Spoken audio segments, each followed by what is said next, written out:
नमस्कार। आज का हमारा विषय है शुद्ध अशुद्ध शब्द।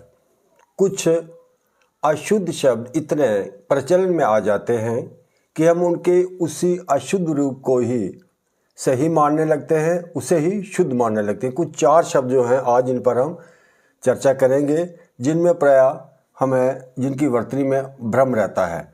तो पहला देखें जो है मिष्टान या मिष्ठान, इनमें से कौन सा सही है। आपने कई दुकानों पर भी बोर्ड देखे होंगे, वहाँ लिखा होगा जैसे शर्मा मिष्ठान भंडार या गुप्ता मिष्ठान भंडार, लेकिन ये जो मिष्ठान शब्द है ये अशुद्ध है। शुद्ध शब्द जो है मिष्टान।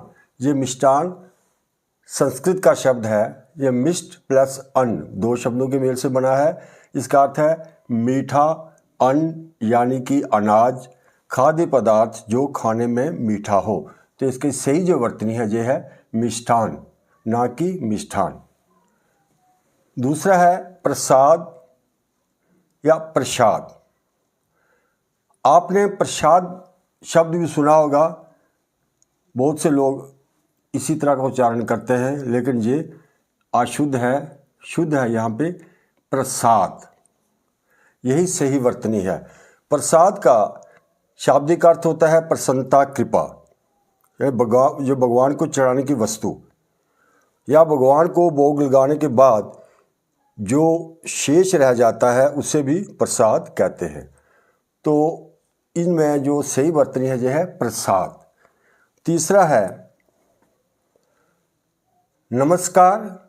नमस्कार आपने कुछ लोगों को सुना होगा कि जैसे वो नमस्कार कहते हैं, पर ये नमस्कार जो है ये अशुद्ध है। सही वर्तनी है नमस्कार।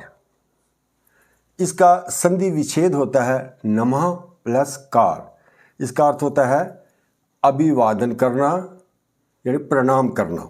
तो यहाँ सही वर्तनी है नमस्कार।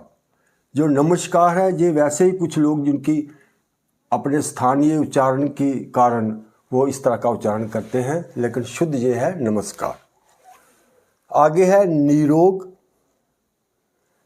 निरोग लिखने में निरोग शब्द का आप देखें इसका प्रचलन है, किंतु ये अशुद्ध है। संस्कृत की दृष्टि से ये जो निरोग शब्द है ये शुद्ध है। निरोग का अर्थ होता है रोग रहित, स्वस्थ, जिसे कोई रोग ना हो। इसमें विसर्ग संधि है। यहाँ कुछ विसर्ग संधि का नियम है कि ये कैसे निरोग हो गया।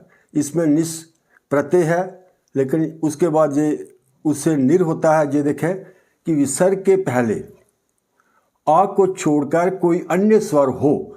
यहाँ विसर्ग है, इससे पहले ना के साथ अस्वर नहीं है, ये छोटी ई की मात्रा है। छोड़कर और विसर्ग के बाद रा हो, तो यहाँ विसर्ग के बाद रा है हो तो विसर्ग का लोप हो जाता है। ये विसर्ग लुप्त हो जाती है, तथा विसर्ग के पहले का जो ह्रस्व स्वर यानी कि छोटा स्वर जो होता है वो दीर्घ बड़ा हो जाता है।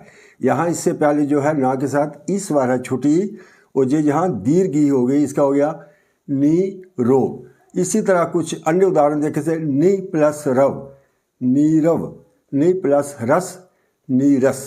तो इस तरह से यहाँ पे आप देखें ये हमारा जो निरोग शब्द है ये सही है, इसकी वर्तनी यही है। तो आज की वीडियो में इतना ही। धन्यवाद।